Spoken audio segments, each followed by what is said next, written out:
All right, welcome everyone to another edition this week here on East-West Connection Wrestling Podcast. I am KG. Sig is here somewhere, we're not sure. Extra amped up this week. Once again, we're kind of going a little more spontaneous, a little bit more fan interaction, and of course some different stuff that we want to touch on.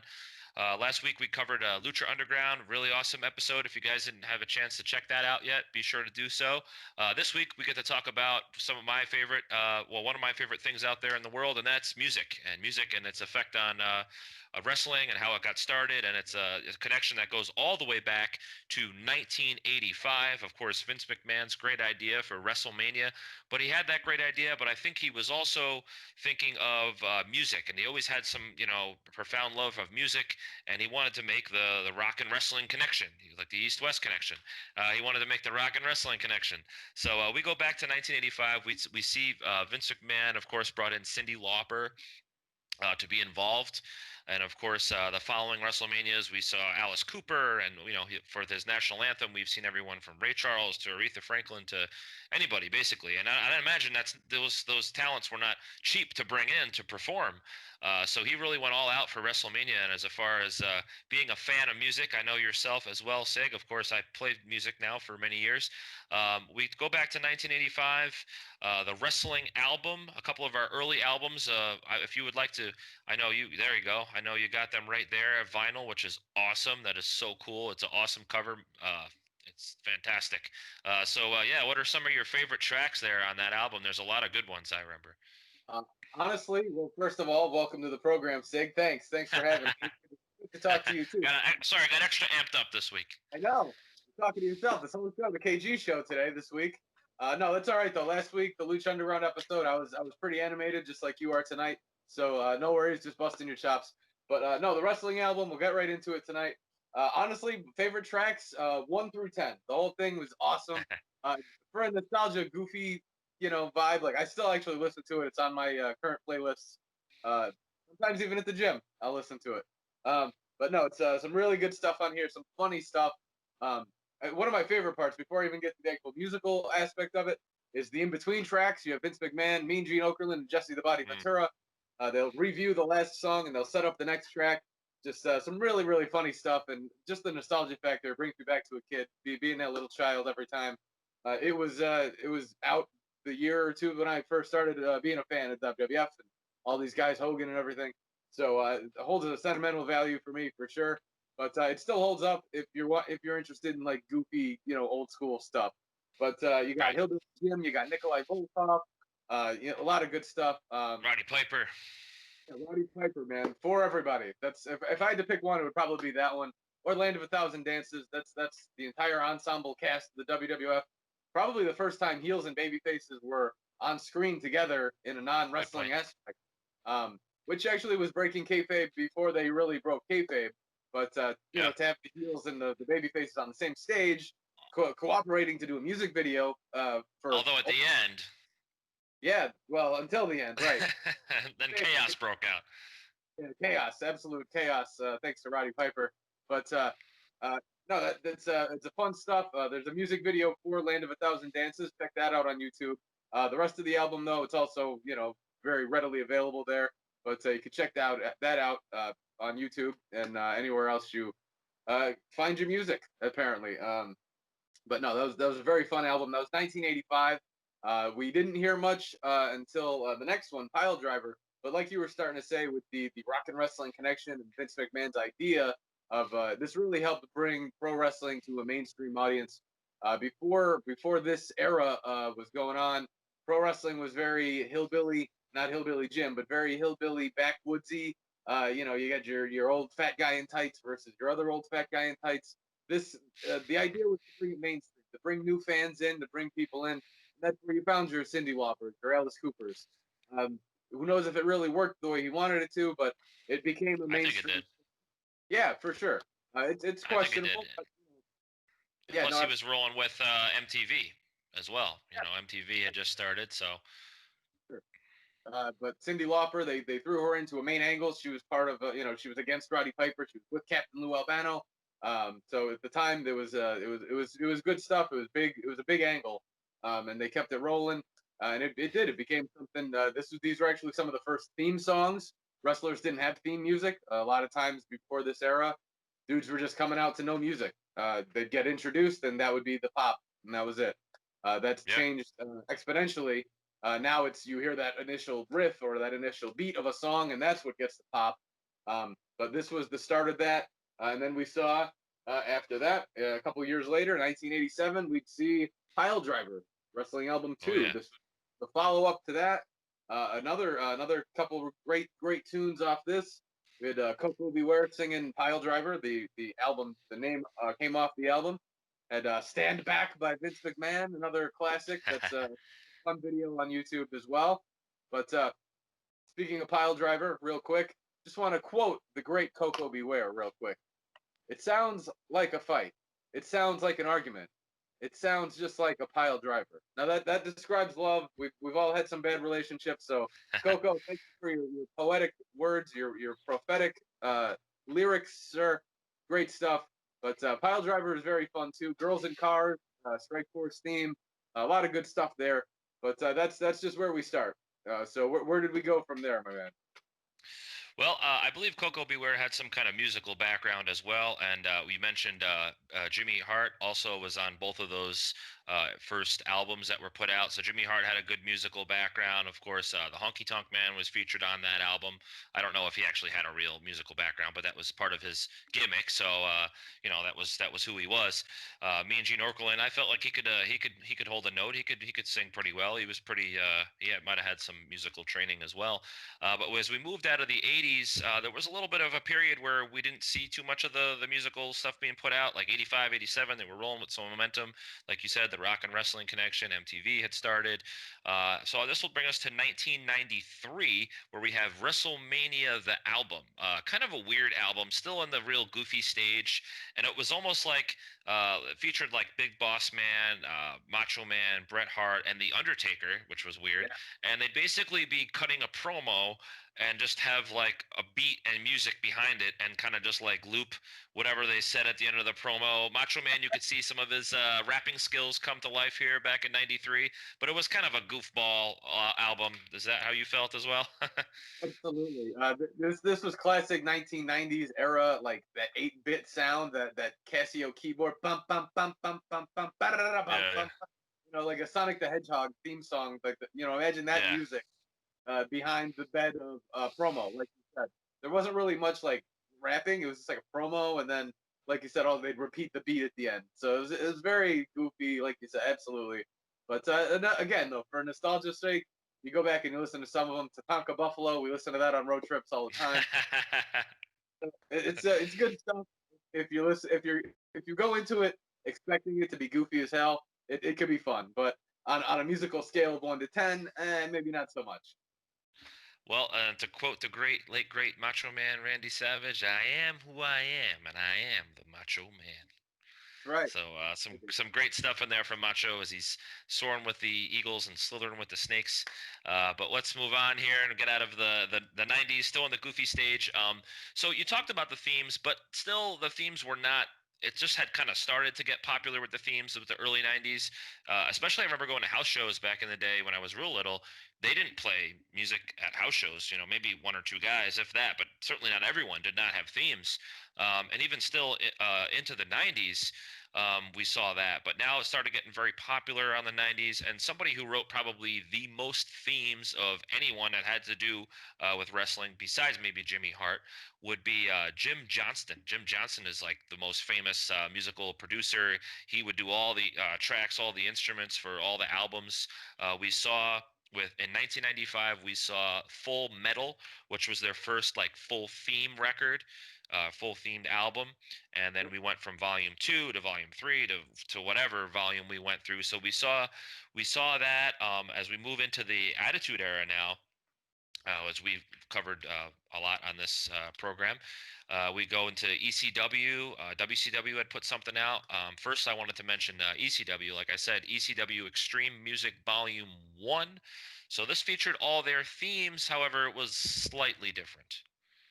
Right. With ECW, Paul E., or maybe it was just because they were on a much smaller scale, but the themes they used at shows and on TV shows were the actual songs, by Metallica and whoever, AC/DC for Paul Mahoney, things like that. But of course, they weren't going to release that on a CD, so Extreme Music was all covers. But they're actually good covers. I thought it was a really good album. Actually, I don't know if it was just because I was so into ECW at the time that I dug it anyway. But Hmm. for a cover album, I thought it was a lot of fun. Some good versions of the songs we all know and love from that era. Would you agree, or was this for you? Maybe it wasn't so much because they're covers, or you know. Well, I play in a couple cover bands, so nothing against cover bands, but I know I liked it. I think it was done tastefully. I think the covers are done well, and I think they sound great. However, when you go back and listen to, like, say, the network now, and you hear their versions of Sandman's theme, or Balls Mahoney, or whoever you want to think back to, it's just like it doesn't have the same effect. You can hear that it's canned, you can hear that the crowd's canned, and it just doesn't sound good at all. But overall, yeah, it was done well. It was cool. It was fun. I guess that brings us to 1999's WCW Mayhem. I thought this was an underrated album. Of course, the Goldberg Crush 'em Megadeth theme. And they'd actually, for a while, WCW during Nitro, which was like the highest rated television show for however long, at least them and Raw went back and forth for a while. They actually had a lot of musical guests come on and perform, like Metallica, Megadeth, I already mentioned, and somebody that was a big metal fan and a big music fan like myself, like that was huge. And I actually remember flipping off of like Raw just to watch the performance because. I mean, Metallica, like I said, we talked earlier about some of the guys that Vince pulled in the 80s or even throughout, WrestleManias, but these were some big time names to perform on a wrestling show, to have music. So there was always that connection there with the fans. It always, I feel like it goes kind of hand in hand now, especially with the themes. You have so many guys that are, of course, their actual bands play their themes now. So this was a cool time period. This is when it started picking up again. I feel like with some of these themes. What were some of your favorite themes from the Attitude Era, as far as someone that was kind of, once you, like I said, once you hear it, you know who it was, the Breaking Glass, or DX or something. Yeah, the first thing that comes to mind, actually, and then this was a Jim Johnston one, was Vader. There's just that Johnston. Oh yeah.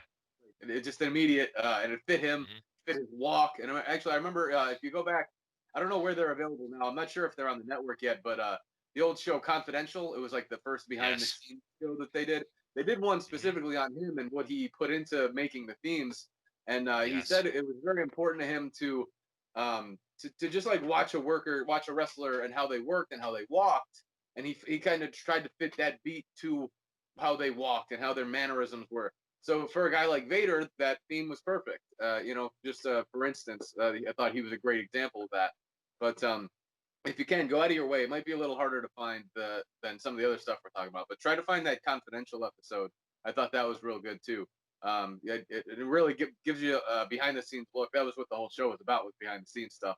But he was a guy that was never really talked about on air at any point. So if you're ever looking for some additional information on him, or the kinds of work that goes into the production of theme music, I thought that was a great episode.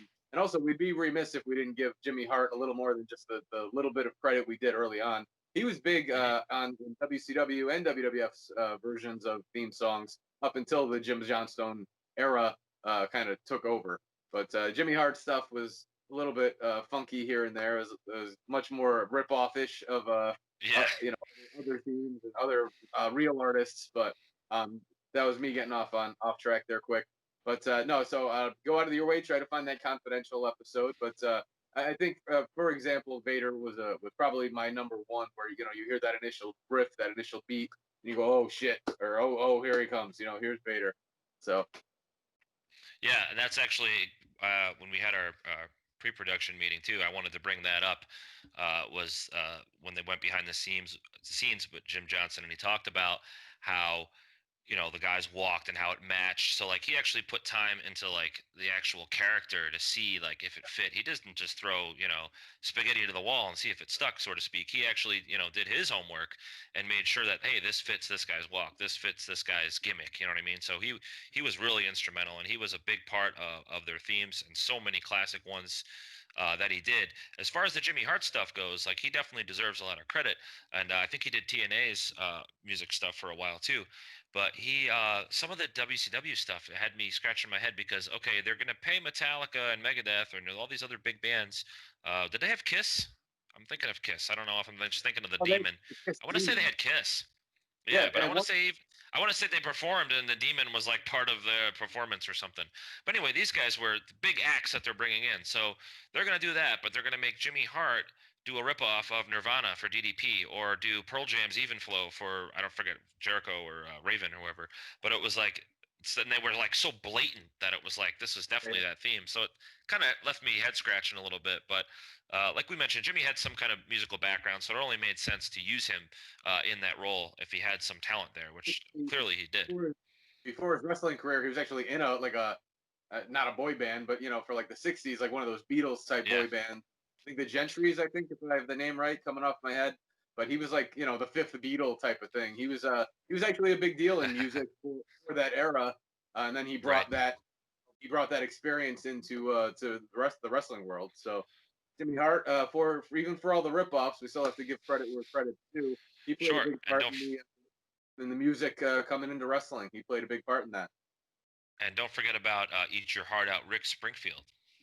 I actually have a cameo. I have actually sang that song with him. I feel like That's every true. episode we bring up something cool that I've done. So I'm not trying to brag or anything, but I did sing a song with Jimmy Hart at one time, and JJ Dillon's even right next to us snapping along. He didn't know the words, but he's snapping along. He's trying though. He's trying. Yeah, He put forth some that's not effort. true. Want to look up John Sig? I think he knew the chorus. No, actually, he's still just snapping along. But Jimmy and I nailed it. So. Maybe we can post a link for that. I think it's still on YouTube, right? Yeah, it definitely is. Yeah, we'll do that once the episode goes live. Well, I'll drop the comments. I'll drop the link in the comments. So, Excellent, excellent. it So as we, was fun at my expense, but it was a good time. So oh, definitely, definitely, it's a lot of fun to watch. It's pretty comical. But you guys sounded good. Good, nice duet you had there. So as we move out of the Attitude Era, we go into Forcible Entry, which I feel like was our soundtrack for college, basically. Awesome album. So now, okay, they got away from the Jim Johnston stuff, and they're actually having some pretty big name bands for this era. Rob Zombie and Disturbed and Marilyn Manson and Seven Dust and so many bands actually do covers of Jim Johnston's themes, and they were awesome. They were done really well, so much so that they actually even kept some of them as the actual theme for a little while anyway. right. Yeah, I think they used the Jericho one, maybe not as a theme, but I remember hearing that for quite a while. The Seven Dust song was awesome. Different versions. They altered Kane's up for a while. I think they used that Yep. one for a while, and Rob Van Dam had a really fun one too. But yeah, that was definitely a fun album, and it was a nice variation away from what they had been using previously. So I thought that was a really dope album, definitely. And like you said, I it mean, was our college playlist. So it was definitely our college playlist. But if you look back at it, actually, Marilyn Manson did the SmackDown theme, of course, "Beautiful People," which was like iconic for that era. Disturbed and Steve Austin, they did the Stone Cold Steve Austin theme, and they actually used that when he was a heel. Rob Zombie, of course, did Edge's theme. Our Lady Peace, Chris Benoit's theme, which is another great one. Creed's on the album. Kid Rock, Legs, I believe that was Stacy Keebler's. Drowning Pool, as you mentioned, Seven Dust did a cool version of Jericho's theme. So really, really good album. If you want to go back and listen, if you're a fan of any of those bands, definitely go back and check that out because it's done really well. This now brings us into more of the modern era as we look at the Reckless Intent album. I kind of skip ahead a little bit. I do have some of the albums here behind me. The Music, Aggression, Mayhem. Those are some good ones too that had the themes, and it was cool when you were a kid. And I actually had a cassette tape when I was in the WWF fan club, and they sent me a cassette tape that I must have played 8,000 times. I think I still have the cassette tape. I should have found it for this episode.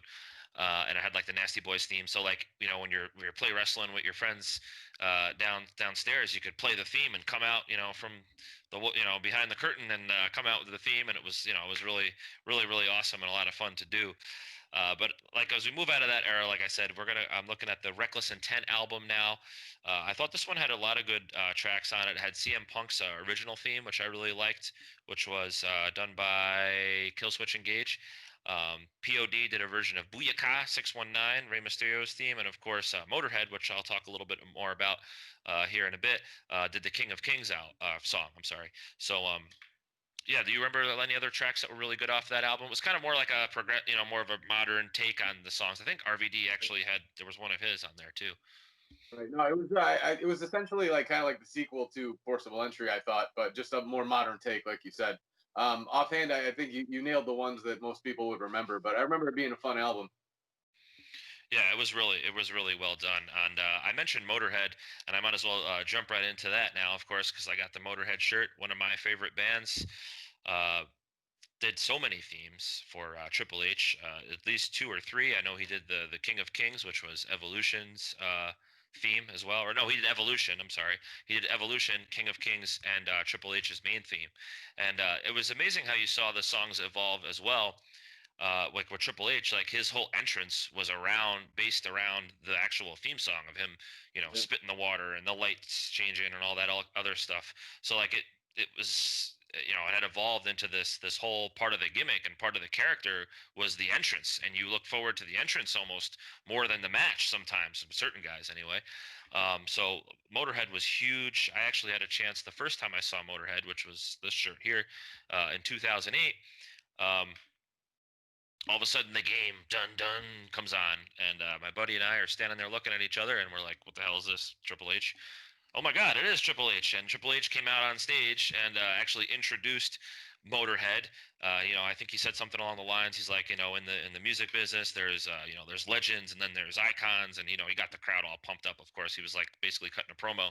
And I was very close to the stage, and he actually stood off to the side with Stephanie for the whole show. It was awesome. It was great. It was a surreal moment. And I think as I look back at that theme, which I still listen to from time to time, it gets me, amped up at the gym and stuff. We had the privilege of seeing Motorhead, but they have performed at least twice at WrestleMania for Triple H, which was really cool. Yeah. And he's always had really cool themes. I like the one that he had on, I think it was Volume 4, which almost sounded like the DX band. It was kind of like the Oh, same yeah. thing. Right. That one was really cool. Of course, the DX theme. So we've really seen the evolution of music and entrance music evolve with wrestling. And of course, like John Cena's put out his own rap albums and stuff. And Chris Jericho at Fozzy, we're huge Fozzy fans. We've seen Fozzy 20 times and met Jericho a whole bunch of times, going all the way back to like 2003, 2002, Yeah. around there. Yeah. So we've been a big fan of it. So we were happy with this crossover. Of course, I couldn't imagine wrestling without music at this point. Like, it would be so weird to see the guys just come out and not have that theme that's associated with them, or the breaking glass and Steve Austin, or how about the Undertaker walking to the ring in complete silence? That would just be weird, So, but yeah, those were some of my favorite themes that I mentioned there. DX. Everybody, I think, gets amped up for that one when you hear it. How about yourself there? Going back, there's got to be some others that are. Well, I'll go back a little further, actually. I like some more of the goofy stuff. I'm more of a Repo Man guy, Brutus Beefcake. Those are good. Those are very distinct, though. You know what I mean? Like, you hear Repo Man, just like the Dun, Beefcake's dun, dun, theme. dun, dun. Yeah, exactly. You know exactly where I'm going with that. Beefcake's Yeah. theme was a classic, boom, boom, just like, yeah, I don't know. Anything, it's just, if it has like that significant beat, it gets you pumped up before you even see the guy hit the ring. So, like you've described, it adds that extra flavor, and it's a very important piece of the puzzle. So, there's been such great ones throughout the years, and I'm glad you brought up the Fozzy thing too, because Chris Jericho is probably, unfortunately, the weak link of that band, but such a great live performance from those guys, and just like you said, also they've been one of our favorite bands. Some of their newer stuff, maybe not so much, but they had a couple really good albums there too. They didn't really have the biggest wrestling crossover, but being a fan of Jericho, we've found the mix, of where they do crossover essentially. But no, I'd go. I'm more of like a late '80s, early '90s guy. So a lot of those like goofier themes, I'll pop for Yeah. still even. But yeah, man, wrestling and music, they go hand in hand today, and I think we did a pretty decent job of covering the steps that got us there. So big thanks to Jimmy Hart and the Jim Johnstones, and even Vince McMahon for seeing that as a grander idea of what could be. So. Yeah, absolutely. And Vince was the mastermind of this. I mean, this would have never really happened with him. And I got to give credit where credit's due. And of course, his 1987 musical dance performance that he had at the what was that? So what was that ordeal again? I forgot where that came from. Slammy Awards. Oh, the Slammy Awards. That's right. Yeah, when he's on stage, it's a famous GIF at this point, or totally goofy. But you could see that Vince did have a profound love for music, and of course Jimmy Hart was there since Vince was there at the beginning and was able to help him put together the themes. We went to see the transition with Jim Johnston and all the albums that he put out and all the themes that he puts out, and then to modern day. And I always felt like metalheads. And I know there's a few of your buddies that would agree with this, but like metal, there's this weird connection between wrestling and metalheads. They're not that far apart, and I don't know what it is. I don't know if it's that they're greasy and they don't shower, or like what it could possibly be. But there's definitely what's that? You just turned heel on the crowd? What happened there? Well, there's some kind of connection there. I don't know what it is. I don't know what it could be.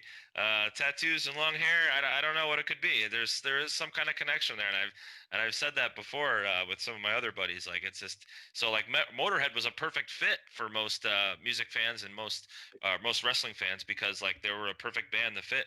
It would be like Metallica, or Enter Sandman, like another classic song.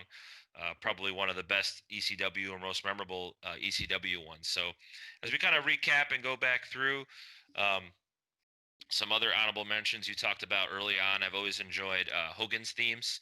I thought they were done really well, even as WCW one that I mentioned that was a little controversial of me saying I liked it better than the original one, but I like both of them. So I do like some of the goofier ones. The 90s ones, some of them are just so ridiculous, like the Beverly Brothers and Rick Martel. You're just like, what is happening? It's like it's borderline porn music. Right. But for that character though, you know what I mean? And Val Venus, of course, did have porn music for his theme. So yeah. There's also that connection. We could talk about that connection as well on next week's episode. Maybe. The porn and wrestling connection. Of course, we have the very controversial Prage and Made in China. Right. There's a couple of controversial topics that we're toying with, but I don't know. Maybe we'll hold off on the porn wrestling connection till. All right, so I'm going to put the finishing touches on here. Once again, we'd like to hear what some of your favorite themes were, any time, past, present. There's some good ones out today too that I really dig on NXT and stuff that they've done a good job with. But yeah, leave in the comments some of your favorite themes. Sig, why don't you take us home here? Yeah, no, I think you hit the nail on the head. I thank you for taking the lead on this one. Like we said early on, you're more the musically inclined of the two of us here. So last week I kind of got to give my lucha expertise, my lucha underground stuff. This week I did a great job putting it all together, doing the research and walking us through the timeline of events that led us to why music is such a big piece of the puzzle of pro wrestling today, and how it's been throughout the 80s, 90s, and 2000s, and here we are. So, yeah, I thank you all for joining us once again. I hope you like the new format. It's, like we said, also, it's a little more random, a little more quick. We're trying to make the episodes a little more quick. We know our Monday Night War episodes, they were going on 90 minutes, 2 hours almost. And that's a little bit much for a podcast, unless you're a Jim Cornette or somebody. We're just two guys talking about so it's hard for a lot of people to find the time to stick with us, but hopefully a 30, 45-minute format, you're able to enjoy what we're putting together, and we'll be back next week with something fresh. And we got some good feedback on the Lucha Underground episode, so maybe not next week, but we'll definitely be back for season 2, 3, 4, and a couple of those maybe the fantasy booking idea eventually as well. So maybe down the line, but we'll see you guys next week. So thank you for joining us and sticking with us, and I hope you enjoyed the episode, everybody. Peace.